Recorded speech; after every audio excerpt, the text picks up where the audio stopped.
Zapovjednika Hrvatske garde Borovo. Blago Zadro. Robo, ajde dođi. Vodi jednu sliku, Ajde dođite s nama. Ajde Robo. Ajde imamo zajedničku svoju. Neka nam dođe Robo. Prikazivanje kod tufe u lokalu. Turbo Ustaše strpinze. Sve sam vas povato, evo, dobro je.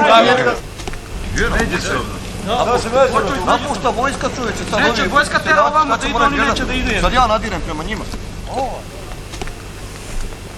Ja sam Zadro Blago, radnik policijske uprave Vinkovci. Načelnik mi je gospodin Biočić.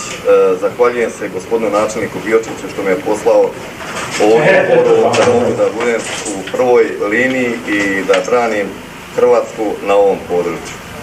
Hvala svima i pozdravljam sve u policijskoj upravi Vinkovci.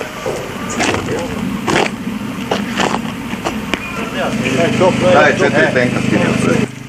Postavljen je tako da može, čim tank izađe na opku, on je razvio koordinate, povlači se i znači više nema šanse da prođe. 4 tenka je ovaj top uništen. Ulica Aleja Tenkova. Tenkova. A kako? Aleja Tenkova. Dobro. Onda neki to bude. Mislim da će to reći. Dobro.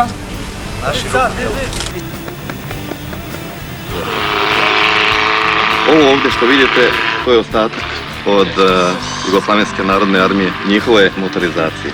Imali smo jake napade u subotu, nedjelju i ponedjeljak. I prije toga smo imali žestoke napade, 3 mjeseca smo vodili borbe, ali ova 3 dana su bila najžešći. Odbili smo njihove napade i uništili smo im blizu oko 30 do 40 tenkova. Pokazali smo im snagu, hrabrost i da se znamo boriti za svoje. Ovo su naši domovi ovdje, mi ne idemo u tuđe